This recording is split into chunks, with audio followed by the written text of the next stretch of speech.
Welcome to hirewitheve.ai podcast. Hirewitheve.ai is an AI tool to pre-screen candidates and accurately identify their skills to help you cut down your hiring time by 90%. In this podcast series, we interview and have in-depth conversations with global HR leaders across industries and geographies to understand current HR trends, leadership challenges, workforce plannings, and many more interesting topics. So with that, let's dive into today's conversation. Hello, everyone, and welcome to today's podcast. I'm Rahul Abhisek, the founder of hirewitheve.ai, top of the funnel AI skill assessment platform to cut down hiring time by 90%. Today, we have a very special guest with us joining, and it's a real pleasure to welcome Sasmita Mohanty. Sasmita is the CHRO at Bollore Logistics. It's a prominent global player in the transport and logistics sector, and currently one of the top 10 logistics companies worldwide with an annual revenue of about 16 billion. Sasmita, welcome to the podcast. Thank you, Rahul. Thank you very much.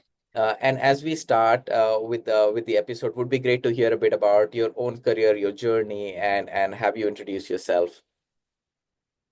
Well, thank you so much. Thank you, and thank you for this opportunity. And I'm sure, I mean, I love HR, the domain HR, and it is definitely always very passionate for me if I get an opportunity to speak about my own department and my own job that I really love. You know, the best thing is if you love something and you get to work in the same domain, it is the best thing that can happen in your life, and so has happened with me. So I have been into the HR stream for the past so 28 years will be like on the 20th of November. Okay, congrats. Just next, thank you. So so this is what I in my studies I have graduated from Ahmedabad in one of the MBAs that I have done. I have done 3 masters, 1 in sociology and 2 MBAs. So and after I have in my studies, let me just complete. I'm also pursuing a PhD. So I'm a research scholar currently, and I'm working on M&A. So basically, my topic is into leadership and talent acquisition and talent management. Great. So this is where I'm researching. Save the education on my work. I started with the Ministry of HRD in a government organization. Worked there for 2 years. You know, sometimes when you are very ambitious, you don't get to continue in a government organization, and so was the case with me. So okay. I left the government organization in 2 years' time, and after that, I joined. I have been into the multinational culture since then till now. So I joined Excel. There was a company, it was a British multinational, and I worked with them for 5 years plus. And then after which I joined a company called Sapient, which was an IT company. And there on, I went on taking several positions. I wasn't a very frequent jumper. So it's my 4th company that I'm here, and I'm here since the last 18 plus years now in this company in Bollore. So Bollore, just to speak a bit about Bollore, you have given already the financial statistics of Bollore to the people. So just to tell a bit about Bollore, it's a 200 years old group, started in 1822. It's a familial business started by the Bollores. So Bollore is the family name of the people who started. So it's the 7th generation head who's heading. It's a French group, and it's diversified into business into various sectors. When it started into paper industry in Brittany in France, and after it went into the manufacturing, it went into mineral oil, it went into automotives, automation, engineering, it went into plantation, it went into freight forwarding, shipping, stevedoring, media, print and audiovisual media. So it is a diversified business group. So after staying here for so many years, the group heads or the owners, they decided to be acquired. I Okay. mean, not everything, but one of the holding of the whole group, which is, the group has several holdings. So one of the group holding is called BTL, and out of one of the divisions of the holding, which is the freight systems, has been acquired by another French group, a huge group called CMA-CGM. So that's how, and CMA-CGM, after acquiring, so one giant to another giant. And so CMA-CGM passed on, after the acquisition, it passed on for the merger to its earlier acquired company called Seva. And so now we are undergoing the process. We are in the transition now. So that's why there are two different names coming under my name. So that is Bollore and Seva. So we are still transitioning. Come next year, I think so, after the legals have cleared everything, we will be known more as Seva, and we will give off the name of Bollore. So currently we are still. So this is about me and my career. In my personal, I am married with 2 kids. I have a young daughter who is like an engineer. She's an aerospace engineer, and a son who is a business management bachelor's student, and my husband is a businessman. So that's about me. Wow. Yeah, that's about me. Thank you so much, Sasmita. I think it's obviously very, very impressive, and also I think exciting times right now going on in the company also. So thanks a lot for taking the time out for this particular conversation. We really appreciate it.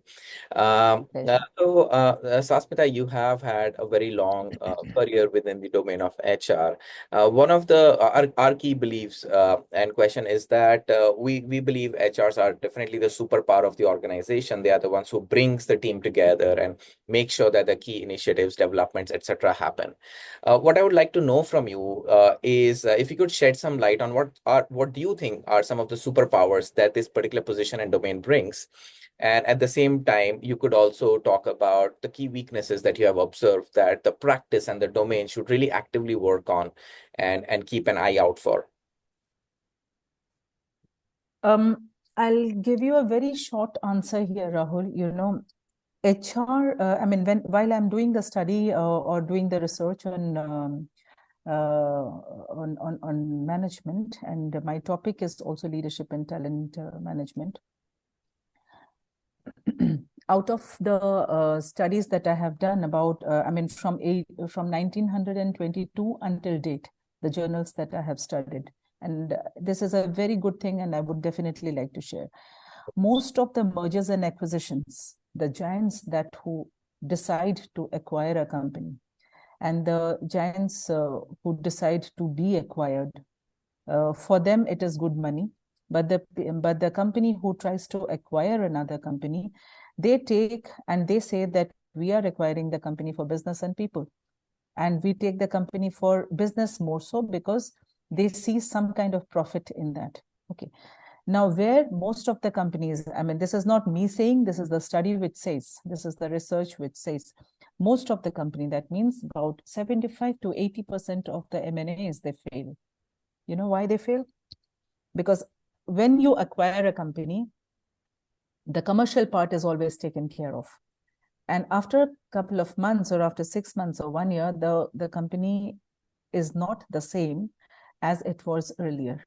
Why? Because they just miss out on one simple thing, which is the people. A company is made of people. They are the assets of the company. I'm not telling this because I'm a human resources person, but then this is a major aspect that a company is made up of. Apart from the machineries, apart from the technology, etc., that you have, the major asset of the company, which runs these machines, which runs these technology, are the people. So if these people are not being taken care of, then there is a drastic failure which comes in the M&As. So my point of saying this is human resources is the backbone of any company, should be the backbone of any company. People or companies, those who have realized, they are on the progression or on the progressive path. It is not that they are going out to fetch business, but they are managing customers internally.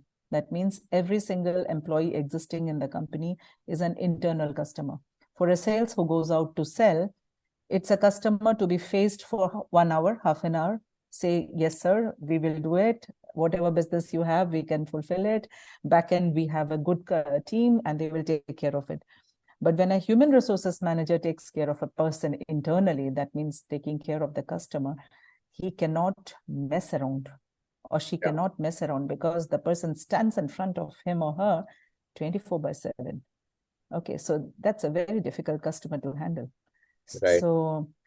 So this is something which I feel that in the human resources, if I mean, when you asked about the strategies, or on the, I mean, if I understood well, you also asked me about some goals. I mean, what the organization should have in terms of strategies of a successful organization.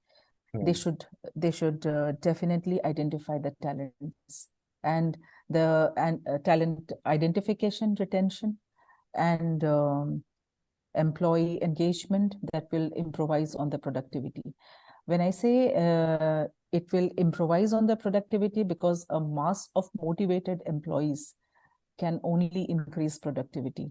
Right. I can give you a very clear example. I mean, Of course. Yeah. Sometimes before, I was interacting with one of the ex-managing directors of SAIL. So he was an IS officer. So he took care of a sick unit of RSP, that is which was under SAIL, Rourkela Steel Plant, that is in Odisha. Yeah. So it was declared a sick unit for some time. When this gentleman, he took it over as a managing director of that sick unit, the production was less by about, from the target by 25 or 30%. And he had a huge task in front of him. When I asked him, I said, what did you do? I mean, what was the miracle that you did? You know, you turned around from a minus to not even break even, but plus. So how did you do that? So he said, I did not do anything. It was the people. You know what I did? I just opened the doors to the people. I did not sit as a managing director. I was on the shop floor. Okay. So that means I was with the people. I never talked to managers, those who called themselves managers, the IITians or the IIMians, those who were there. I did not talk to them. I went and talked to the people, those who were working on the cold rolling mill, on the hot rolling mill, on the shop floor that they were working, those who were responsible in the production of the steel. I was talking to them that what do you need to enhance? So that is the motivation that the guy gave. That the managing director stepping out of his huge cabin to talk to the people meant a lot for the people. And that's how. So this motivation, if you give, that enhances the productivity. And then, of course, we can enhance on the training and development, on identifying and recognizing on the management and the performance management, and a bit of cultural change. You know, a bit of organizational cultural change. If that happens, then there can be miracles in that company. And for this, I can give you examples of my own company, Bollore, right now. Yeah. I have a retention of 93.7% in the company for the past 18 years. Wow. So, and every budget, when we step into the boardroom, and the chairman of the group asks, what do you do to hold back your employees? I said, I don't do anything. We are not the best paymasters, you know, but then what do? I am approachable. There is a big difference, Rahul. You must note this. Being approachable and being accessible, there are two different things. If you are accessible, your company will not really do good, because people will take you for granted. You can be approachable, then you are with the people. So that's what I told them. I said, I am approachable, or the steering committee here is approachable. We are not accessible. And that's how we have the retention 93.7. That's a great advice. That's a great insight and a great story. Thanks for sharing that. I think, I mean, these are great examples. Now, one of my second part of the question was weaknesses or improvement. So within the practice, what do you have observed where you feel HR professionals should actively work on and be careful in terms of how they can actually improve on some of the weaknesses that you've observed? So, 2 points I would like to tell you here. One is to work on the compliance and the risk management, and one is on the succession planning. You know, sometimes what happens is when we are up and going and when everything is very smooth, like what very proudly I've been telling in the past discussion, that I'm holding a retention of 93.7%. If I am happy and I sit back with a laid back attitude that, okay, I can have a cup of tea with my colleagues, I can go out for a holiday and I will not take care of my people because I'm 93.7%. Yes. Okay. If I carry on this attitude, then it will not be very far when I will start to lose people. Right. Okay. So that means a continuous risk management assessment has to be on. What if? You have to always ask yourself, what if? What if the CEO is not there tomorrow? What if I am not there tomorrow? What if anyone else is not there tomorrow? Okay, how will the company run? Okay, there are many companies, those who have a policy of all the management not in the same plane. What if they are required to fly in the same plane? Okay, who will take care if the plane, I mean, God forbid nothing happens, but then what if? There is a very big question always. So for this, that means there is a risk management assessment which has to be continuously done to get the company always up and running. That means there has to be a business continuity plan, not only from the talent perspective or from the people perspective, but also a business continuity plan. What if we don't have this business tomorrow? Today, in the morning before we started this conversation, I was talking to the managing director of Bangladesh, which also comes under our perimeter. And I saw a big drop in the business in the ocean freight. And I was asking him, you're having a lot of people, your productivity is zilch now. What are you going to do? So, and because we are under the scrutiny of M&A, so everyone is looking at us and on the productivity. So what are you going to do? You can't save your people.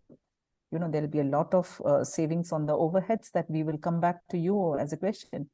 Right. So then he said that, you know, since 4 months, we lost some business. I said, 4 months, you lost business. What have you done to backfill? So that means you haven't assessed yourself.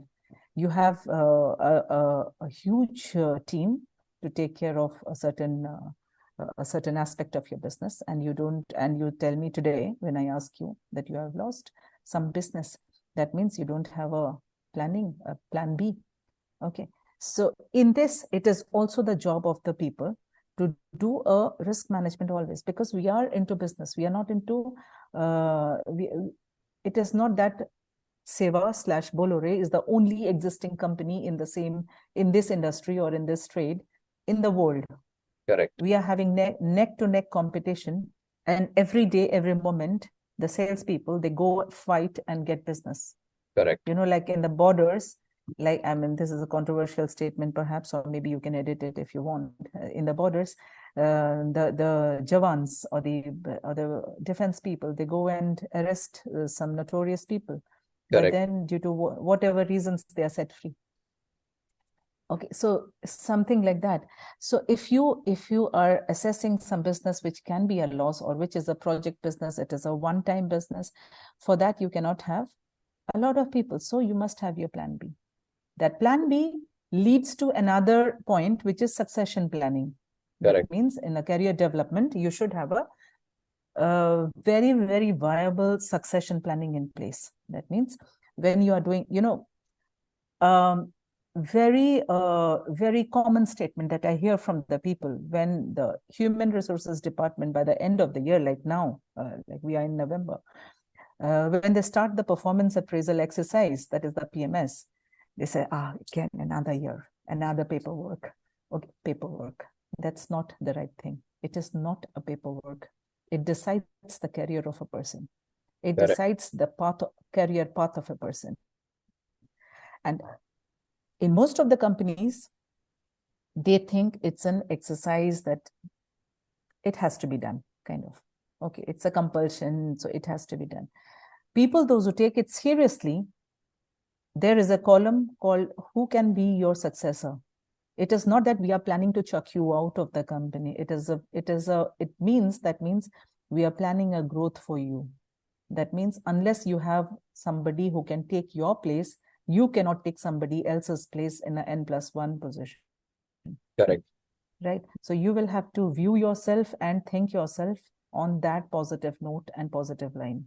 So succession planning means this. Most of the people, they think, oh my God, they have said succession planning. That means they are thinking to give me a pink slip. No, it is for you to be enhanced. And if I need to enhance myself, I need to have my successor ready. So this has to be there besides each name. So if there is a proper succession planning, that means the HR, of course, helps to identify and develop internal talent for future leadership roles, but not only for leadership roles, but also for every other role. And with this, the human resources head or the manager or the team, they ensure that the business has a strong pipeline of capable leaders to sustain growth and innovation. Right. Right. So if this weakness is identified by any company, they will not run here and there whenever they have any crisis like this. And the major crisis is when you lose people. Yeah. And when you lose business. So right. these are the two pillars that a company stands upon: business and people. Yeah. Thank you. I mean, that was very, very well thought of and very comprehensively answered. So, yeah, great. Thank you for that. So, I mean, if I now zoom out and then talk about based on your examples and experience, how would you see or architect your vision for the HR's role in driving the business growth, since it is people and business? So, what is your vision?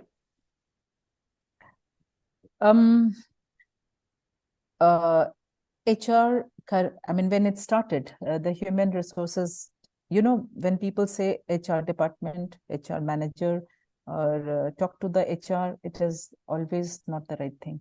I always object. It is talk to the HR. That means what? I mean, HR is not a person.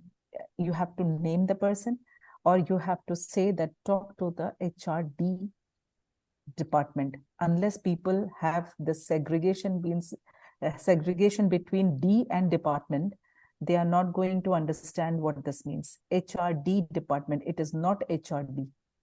That means most of the people, they have this notion in mind. HRD means human resources department. It is human resources development department. And unless this development is inculcated in the mind of the people in the professional world, they are not going to develop. Okay, so this is my thought that, I mean, okay, when you talk about when HRD department started way back, perhaps when I was a student at that time, it started as a personnel department, personnel and IR. That's how the department started. During that phase, it wasn't doing what we are doing, because in the personnel and IR, because there was a lot of ground disturbances where the IR used to take care of the labor laws, etc., unions. But then what did the PR department do? The personnel and the personnel department do? They were just taking care of the salaries. They were just taking care of the liaising between the management and the people, and that was their job. Okay, and they used to think, and everyone else. So that is why it is taking a very, very big time for the HRD professionals to change the mindset of the people that HRD department is definitely a very, very important department, and where the people have managed to make the P&L owners understand the importance of HRD, the companies have progressed. Okay, so now it is no longer just the liaising, just the management of payroll. Payroll is one of the division. I mean, if I name out of the 10 different tasks or perhaps more of the HR department head, payroll and comp and ben is one of them. Yeah. Okay. So, and which is not as necessary as others, because this can be outsourced. And if something can be outsourced, it is not holding the kind of importance that other, like people development, like training, like developing talent, like strategies. Okay, so these things should take in the first row, and there are the second rows of the HRD topics which can take a second stance, like payroll and development, like CSR, like grievance management. These can take a second stand always. Right. So technology, of course, it plays a very important part. To answer your question directly, I was just giving you a background of the HR. So learning and development, updated technology, workforce enhancement, monitoring what's happening in the industry, keeping yourself focused, and networking. That's how you are going to develop as a HR professional. Okay, when I'm saying embracing technology, you are also doing that. You are using AI to take the messages of the human resources personnel or the professionals to the world. Or maybe some business people may also be talking about it. Okay, so you are using a technology. So I don't need to explain you what technology can do. But yes, technology cannot replace everything. Okay, you cannot have a AI mode of representations in terms of having a remove me and put a AI structure in place that, okay, if I have a problem, like you go and confess in the church, that this is my confession box and I confess and this is my problem, please give me a solution. That's not going to happen. Solves for it. Yeah. Yes, the AI, you and me can come in with the same problem and the AI will give us the same solutions, and out of the box, both of us can come and share the AI said the same thing to you and to me. Okay, yeah. So it's not AI which can manage the complicated human mind. Everyone says that my human mind is very complicated, and the 10% of it or the 2% of it which is active is also very difficult to understand. So save this technology, yes, of course. When I say continuous learning and development, that means this should not cease to exist. Because every time you cannot pay your employees, because you can never be satisfied with the money. Even Ambanis are not satisfied with what they have. Even Elon Musk is not satisfied with what he has. So you and I are definitely not going to be satisfied with what we are having. Okay, but then yes, what can satisfy us is a continuous learning. Okay? Right. That means a continuous enhancement and brushing of your mind. You have so many neurons, activate some. Okay, 2% of it is active. Activate 5% more. And how will you do that? Keep on learning, keep on reading, keep on networking, keep on talking. Something that I don't know today, you know it. You are from the younger generation than me. Yeah. So there is a continuous enhancement in learning. I don't understand what my daughter says most of the times. But she tells me, you are not an engineer, so you wouldn't understand the analytics. I said, of course I wouldn't, because you talk in formulas and I talk qualitative.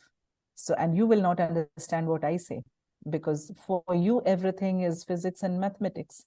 So there is a difference. So that means a continuous enhancement is necessary. Now, when I say networking, until last week, I did not know you, Rahul. And when we spoke, I got to understand you a bit. And when you spoke to me today morning, I get to understand a bit more. Maybe just a tip of the iceberg that I know about you is you are trying to do this and that, and you are trying to create a very good platform for the people to learn. So you are also enhancing in one of the learning skills. You are networking, even through AI, through the technology, but then you are also promoting this learning, isn't it? So I'm also getting to learn. When I watch your podcast tomorrow, maybe I will have 10 others and I might get 10 new points, right? Of course. Then monitoring industry and workforce, that means I should also know what's happening around. these are the two things. So if you are very satisfied with very little things, that is your choice. If you have the hunger to learn and to get into more, it is not only money, but it is everything else. Like, when people start to think about money and profession both, then it is not the best combination. I always tell, when I go for lectures in some business schools, and when I give them some references, I always give them this reference of Three Idiots, the dialogue that Amir Khan said, that you excel in what you are doing. Paise to jhak maar ke aayenge. So that's something, that is actually the truth. So success, you'll have to find for yourself, and then everything else will follow. It's not only money about that, but everything else will follow. Go after excellence. So, yes. So this is what. Then something that I wanted to also tell you about the developing the workforce, that I have always said, that I did touch base on the point of learning and development, or the training, being a HR professional. It is not only that you'll have to be professionally seated in a boardroom, and only then you can do a learning, because those kind of learnings never get into the head. Seriously speaking, it is just meeting and eating, and after that people are on their own. And unless it is a practical learning, unless you are after them, unless it is I wouldn't say always a on-job training, but then yes, you have to give them a lesson. On screens are better than just teaching them. It's a one-way. It should not be a one-way deliverance. And these kind of learnings, that you must understand that you are not fulfilling a target, but you have been tasked to develop the skill of a person. Only then you can deliver it well. If Right. I am telling that, okay, I have got a 10,000 man hours to do it in learning and development in a year, and I'm just counting my number of hours for everything, I have fulfilled my target. On numbers, quantitatively, I'm a very good manager. Right. But qualitatively, it's like, so. Yeah. So this is something I really wanted to tell you there.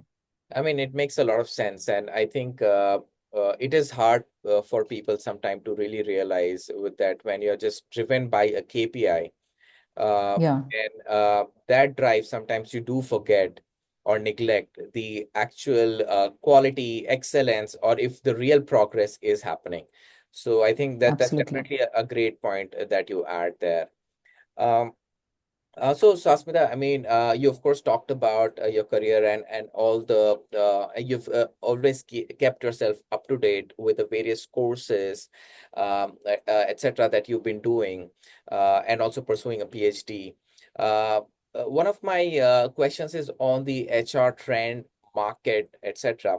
Where how are you keeping yourself up to date in terms of what is going on in the industry outside perhaps the company itself, and overall, how are you making sure that you're not just up to date, but then also taking it forward into your company's, again, progress, those knowledge is then also getting implemented? Great question, I can tell you, because what I'm learning, I'm not learning for myself. I mean, not only in the company, but with my colleagues, with my friends, with my family. Learning to be passed is what I believe. So as I had pointed out earlier, and I had given you a point that networking is very necessary. So networking, this is not learning. Networking is not learning. Networking Right. is networking. That means getting to know you first. But then, what do I gain by getting to know you? I mean, who is Rahul? What is he doing? I mean, what are his studies? What is his educational background? What's his family? What is he doing? I mean, uh, this should be of 5% interest to me when I'm networking. The more that I should be interested in is, what is your mind speaking right now? What are you thinking? In terms of business, if I am talking to you, That means networking. There are two kinds of networking, personal networking and professional networking. With you, I am professionally aligned to do a networking. Personally, you can be my friend. That will be minus the professional side. That is another networking. But I am talking to you in terms of profession. So I have my prime responsibility is to read your mind in terms of business. What you are thinking, where you are heading to, what are you trying to do, what are your goals, what are you thinking for yourself, for your company for the next 5 years. How do you think that my company and yours can be associated? We can mutually gain, and how can we find a synergy between both of us in the sense both the companies together. So this is what I call as networking. And if I meet somebody like that, I'll give you, I mean, I have thousands of examples in all these years that I have been working. So I was in Shanghai airport late night, sitting alone, traveling back to India. And there was a fellow Indian. It feels so good when you see an Indian overseas. So somebody who was also perhaps taking the same flight. At that time, I did not know that he was indeed in the same flight. And I was talking to someone and he overheard me. He said, "Hey, you are in the business of supply chain management?" I said, "Yes." So, okay, what do you do? And he started to talk technical things about supply chain management. I said, "I do know, but then I don't take care of the DOs. I am a human resources personnel and I manage the people, those who take care of these things. What do you want me to do?" So he said that, okay, we are into this kind of business. And of course, as I said, HR is no longer PR, personal and IR. So I do take care and take interest in business. That means I believe that unless I am well versed into what's happening in the business, because I'm also part of the steering committee here, I'm part of the budget exercise, I'm part of the strategies. So that's how I get to know what's happening in the company. So I could understand what he wanted. And I told him, I said, okay, you can share your details, your contacts, and perhaps we can get back to you. And trust me, he is a very, very profitable customer with us right now. I am not a salesperson, but yes, I probably, a middleman for the sales and the guy. So I was not the right person to quote him, but I directed the quote to him. Okay. So this was a professional networking. And similarly, if we are a French organization, I'm a member, our organization is a member of the French Chamber of Commerce.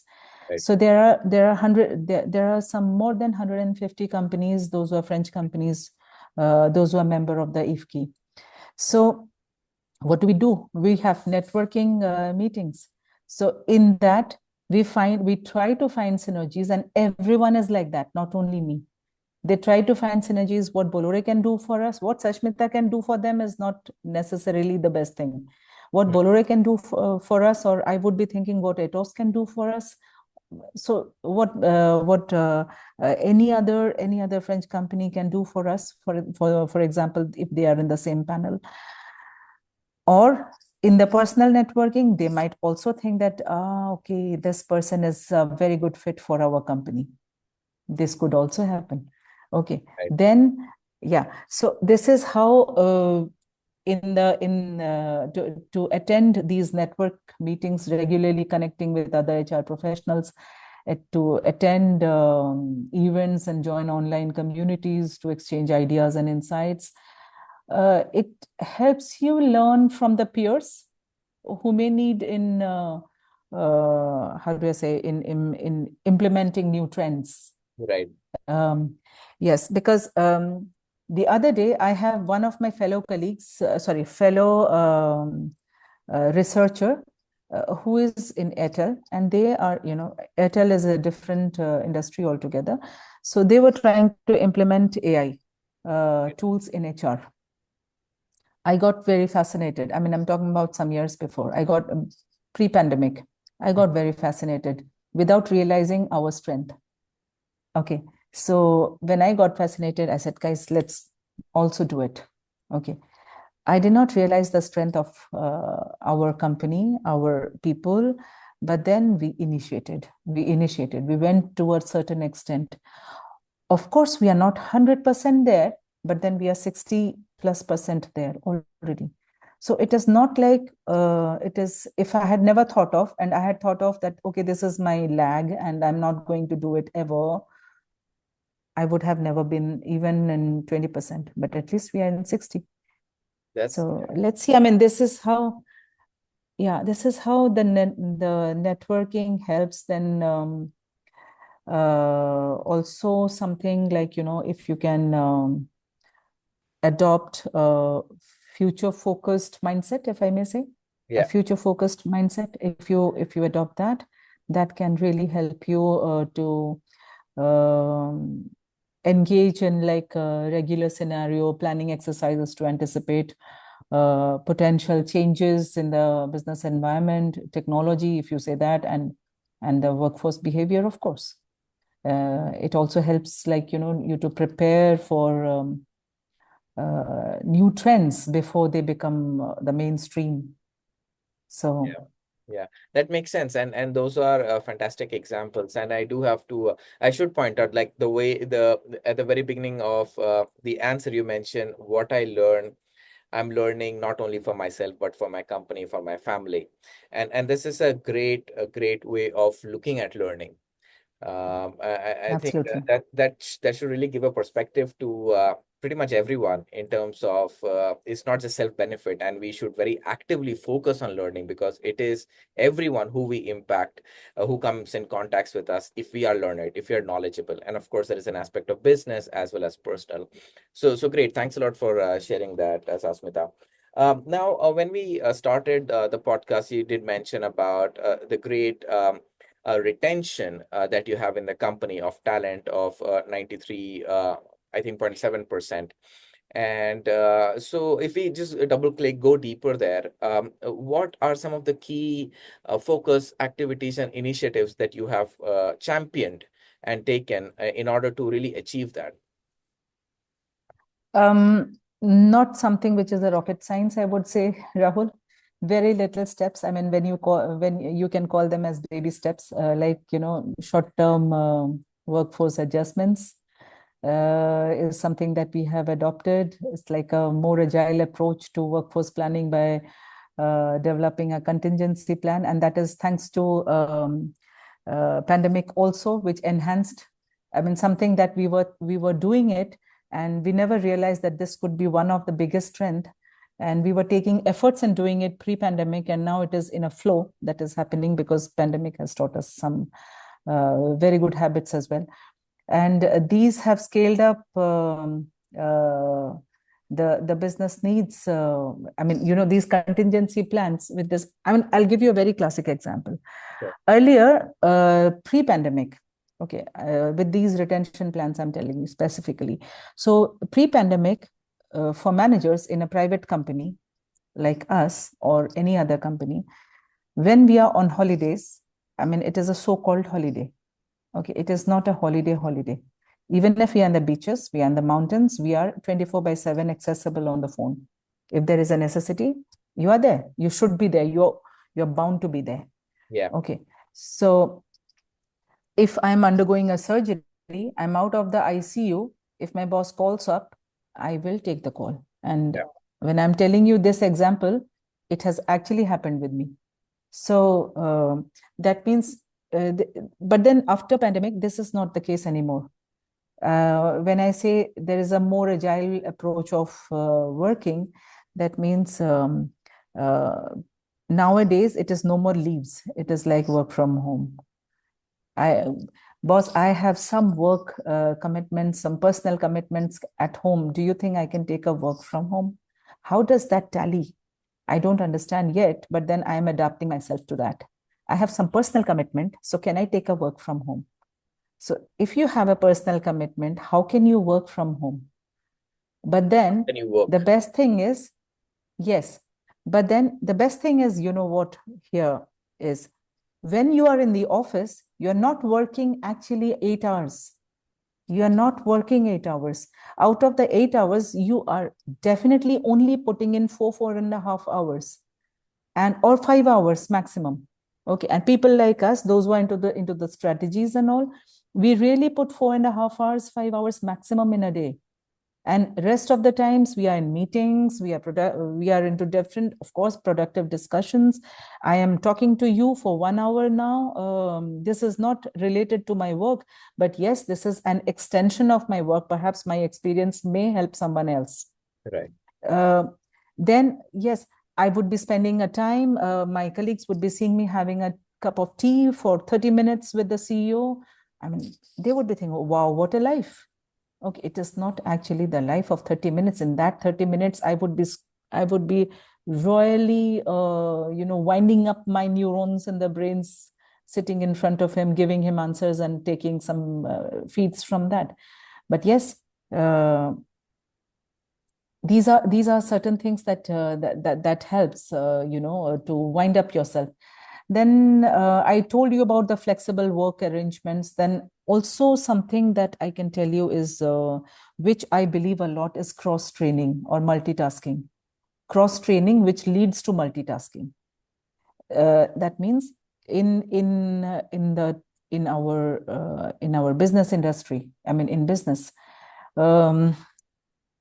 if I am categorized or branded as only to be a hardcore HR personnel, I wouldn't be able to get in that business that I got in from the Shanghai airport. Okay, so, and this is just one example. There are several others. So, Right. I mean, there have been several things that I have, or I mean, say, forget me. I mean, many people, they have been doing like that. If I'm on leave, if there is a human resources hardcore problem which is existing, it is not that they will disturb me unless it is necessary. They can take care of themselves. That means everyone is trained to do that. And how can this happen? This can happen only with a transparent way of working. Yeah. If transparency is not existing, half of your job is undone. Okay. There are certain points where you can hold yourself, giving a tag of confidentiality and, okay, I'm not telling you. There are discussions, hush, hush. But then more so, you have to be very transparent with your team, with your colleagues, with at least the steering committee, so that nothing holds back, nothing falls back in your absence. And which can also justify the statement, no one is indispensable. Nothing is indispensable. If today one is not there, the company is not going to shatter or fall apart.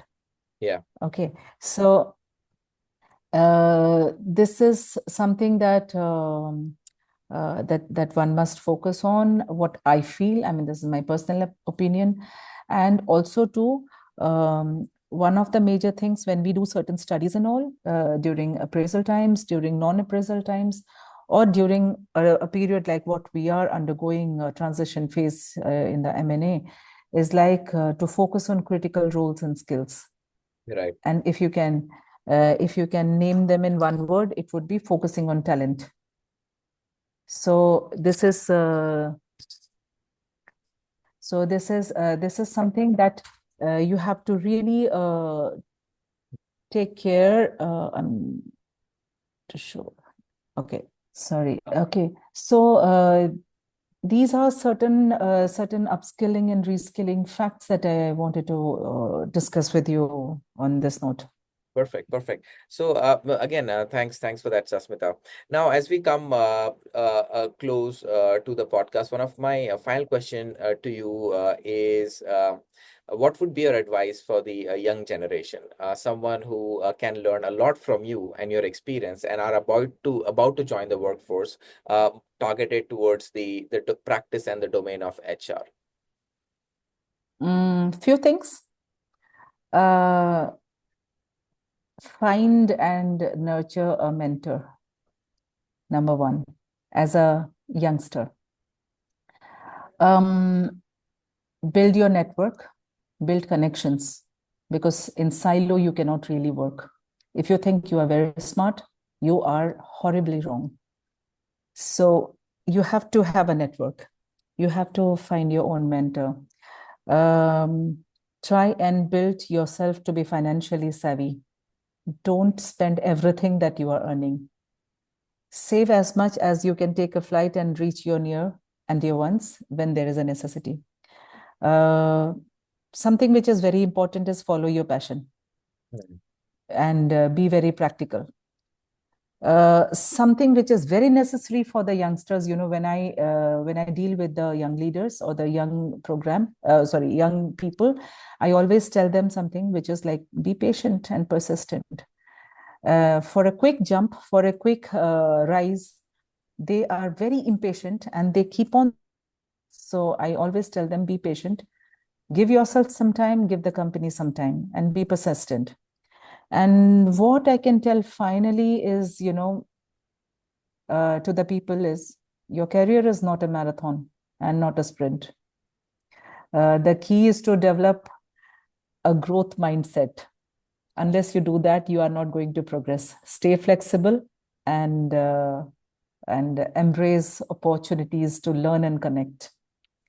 And in doing so, you will not only find professional success, but also build a fulfilling and a very rewarding life.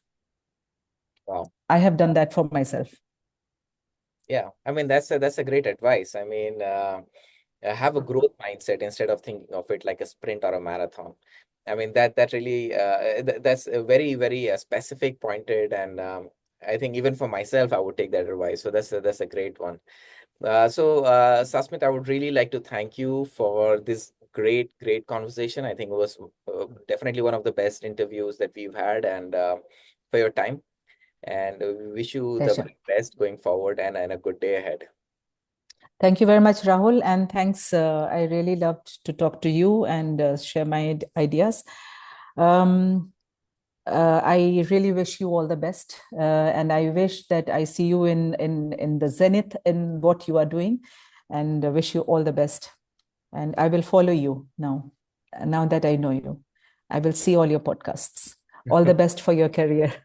Thank you so much. Take care. Have a good day too.